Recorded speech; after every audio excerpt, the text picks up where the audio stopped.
বাবা নয় সালমানের মতো হয়েছে শাহরুখের ছোট ছেলে। আব্রাহামকে নিয়ে কি বললেন কিং? অপরদিকে সানাম তেরি কসম 2-তে মুখ্য ভূমিকায় শ্রদ্ধা কাপুরকে দেখা যেতে চলেছে, জানাবো সবটা। প্রথমে আসি শাহরুখের কাছে।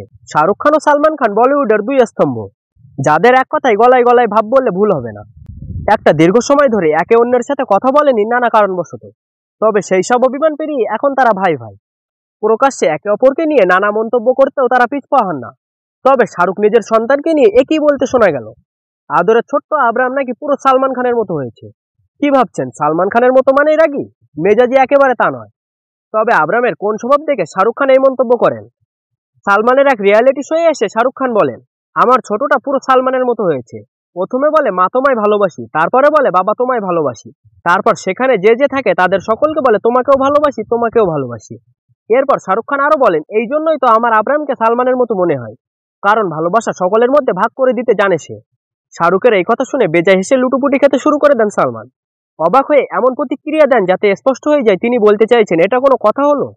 শাহরুখ খানের ছোট ছেলে আব্রাহাম বরাবরই মিষ্টি স্বভাবে, সবসময় তাকে বাবার সঙ্গে হাসি মুখেই দেখা যায়। বাবার প্রিয় সেই ছোট্ট আব্রাহাম এখন বেশ বড় হয়ে গিয়েছে, ক্যামেরার সামনে পোজ দিয়েও ছবি দিচ্ছে সে।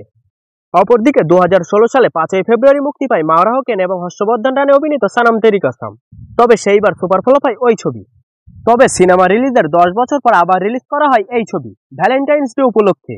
রিলিজে সমস্ত রেকর্ড ব্রেক করে ফেলে এই ছবি। কত টাকার ব্যবসা করলো সেই ছবি, জানাবো আপনাদের। পাশাপাশি শোনা যাচ্ছে এই ছবির সিকুয়েলে নাকি মুখ্য ভূমিকায় ধরা দেবেন শ্রদ্ধা কাপুর। সত্যিই কি তাই? চলুন জেনে নেওয়া যাক। প্রেমের কাহিনী বলে সানাম তেরি কসম। যদিও এই ছবি রিলিজের সময় বক্স অফিস হিট হয়নি, পরবর্তী ক্ষেত্রে ইউটিউব ও ওটিটি প্ল্যাটফর্মে এই ছবি আবারও মুক্তি পেলে তা দর্শকদের ব্যাপক ভালোবাসা পায়। আর সেই কথাকেই মাথায় রেখে 2025 সালে আবারও বড় পর্দায় মুক্তি পায় এই ছবি, আর সেখানেই সমস্ত রেকর্ড ব্রেক করে 53.1 কোটি টাকার ব্যবসা করে এই ছবি। শুধু তাই নয়, জানা যাচ্ছে এবার মুক্তি পেতে চলেছে এই ছবির সিকুয়েল, জানিয়েছেন ছবির হিরো হর্ষবর্ধন রানে। কিন্তু সেখানে নাকি দেখা যাবে না সানাম তেরি কসমের অভিনেত্রী মাওরা হোসেনকে, পরিবর্তে মুখ্য ভূমিকায় দেখা যাবে শ্রদ্ধা কাপুরকে। সত্যিই কি তাই? সোশ্যাল মিডিয়াতে এই খবর ছড়াচ্ছে, যদিও এখনো পর্যন্ত এই বিষয়ে চূড়ান্ত সিদ্ধান্তের কথা জানাননি ছবির প্রযোজক, তাই এখনো এই খবরে সিলমোহর দেওয়া যাচ্ছে না।